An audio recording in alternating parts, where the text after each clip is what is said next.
David Antonelli, c'est vrai qu'on a cru ces derniers jours que les planètes étaient en train de s'aligner en vue d'un accord sur les otages, à tel point d'ailleurs que le voyage de Netanyahou à Washington, ça aurait pu être celui de l'annonce.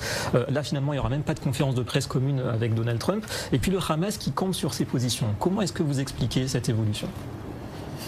On l'explique par beaucoup de choses, mais en tout cas, à l'heure où on se parle, je serais plus sur la ligne du ministre de la Sécurité, Itamar Ben-Gvir, qui dit que pour lui, il ne doit pas avoir d'accord de reddition. Parce que dans l'absolu, c'est ça, s'il y a un accord, David, c'est un accord de reddition, puisque même si on fait libérer les otages, mais que le Hamas reste en place à Gaza, c'est pas une victoire pour Israël. Même si Israël reprend la guerre après? C'est pour ça qu'on n'a pas tous les éléments. Si Israël reprend la guerre après, c'est autre chose.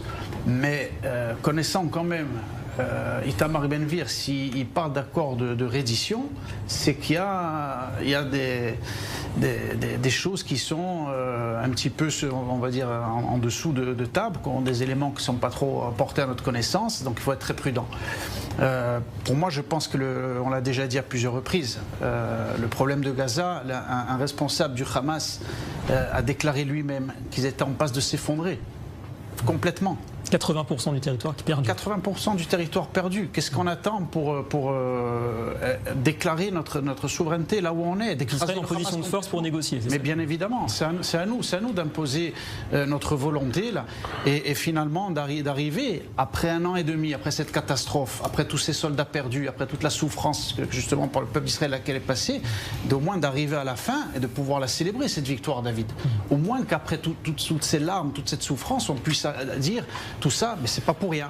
C'est vrai qu'on a souffert, c'est vrai qu'il y a eu des otages, c'est vrai qu'on a perdu 700 soldats, mais on a gagné cette guerre. On peut le dire devant le monde entier, on a gagné la guerre contre le Hamas. Le Hamas a été puni, on affiche notre victoire et maintenant on déclare notre souveraineté sur la bande de Gaza. Pour moi, il n'y a pas d'autre alternative que ça. On prend d'énormes risques.